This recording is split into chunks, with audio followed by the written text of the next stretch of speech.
Mr. President of the General Assembly,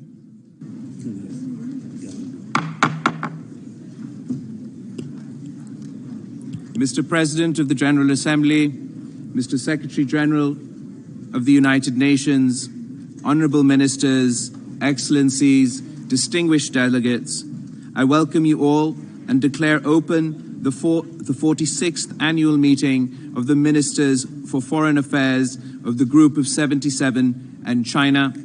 I appreciate your presence here today, and we have important tasks to carry out. With your cooperation and support, I'm confident that we could achieve productive results in the conclusion of our deliberations today. You have before you the draft agenda of the meeting. Are there any comments on the agenda? There being none, it is adopted.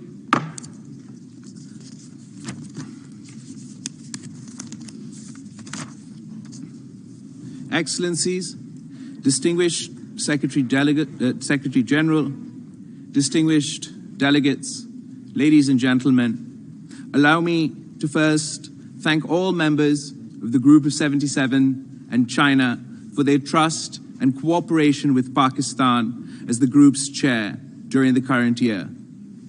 These are challenging times for developing countries. We have suffered disproportionately from a series of shocks: the COVID-19 pandemic, rising commodity prices, the proliferation of conflicts, and the growing impacts of climate change. Our challenges have been exacerbated by a deficit in solidarity from our developed country partners. As a consequence, we now face the triple interlocking crisis of food, fuel, and finance. To overcome these cascading crises, restore our economies, and achieve the SDGs, we need to secure implementation of a series of emergency measures and simultaneously promote structural changes in the unequal and unjust international economic system. The emergency actions must encompass the following. 1. Mobilize urgent humanitarian, economic, and financial support to the more than 50 developing countries which are in economic distress. This implies larger ODA and concessional finance. We welcome the proposal of the Secretary General for an SDG stimulus of $500 billion to enable those countries which are in extreme economic distress to revive their economies and development objectives. 2. Provide emergency food supplies to the World Food Programme to the 250 million people in food distress. Further moderate prices by enlarging food production and supplies, and support small farmers' access to seed, fertilizer, and finance. 3. Ensure the availability of energy, especially gas, for developing countries, and explore mechanisms to reduce the financial burden of energy imports. 4. Mobilize the universal availability of COVID vaccines and treatments. Expand vaccine production, including through intellectual property waivers, in order to end the COVID pandemic decisively. 5. Provide urgent and adequate assistance to countries suffering from the impacts of climate change. As you know, Pakistan has literally been engulfed by massive flooding caused by global warming. Pakistan emits less than 1% of global greenhouse gas emissions, yet it is now the epicenter of the impacts of climate change. 1/3 of the country, an area the size of the United Kingdom, is underwater. More than 1,000 people were killed and thousands more injured. 33 million people have been affected and 6 million absolutely destitute. Over 1 million homes, 7,000 kilometers of roads, 350 bridges, 5 million acres of crops have been destroyed. The total damage is estimated at over $20 billion, almost 7% of Pakistan's GDP. The entire Pakistani nation government, armed forces, and common people have rallied to provide relief to their compatriots in need.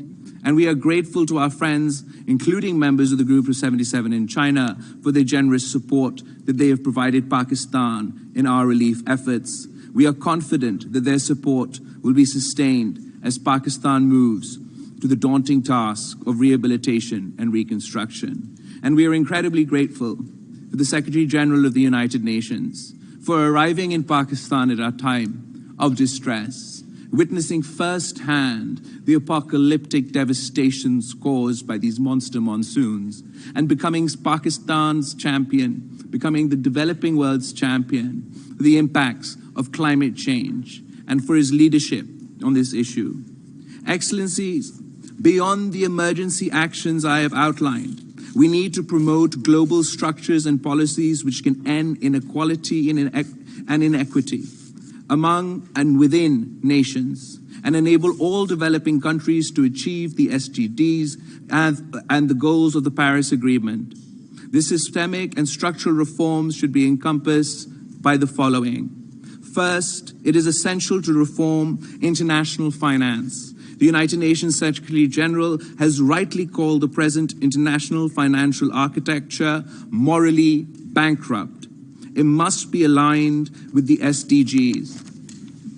This implies sustainable management of sovereign debt, larger concessional financing from MDBs, including through recapitalization and lowering provisioning ratios. Issuance of additional SDRs, reducing borrowing costs for developing countries, and innovative financing. Second, if we are to ensure a timely transition to a sustainable and dynamic global economy, we need to mobilize $1 trillion annually as investment in sustainable infrastructure, energy, transport, housing, industry, agriculture. Besides access to public and private finance, the developing countries must prepare a pipeline of bankable projects, especially by de-risking investments through blended financing guarantees and SDG/green bonds.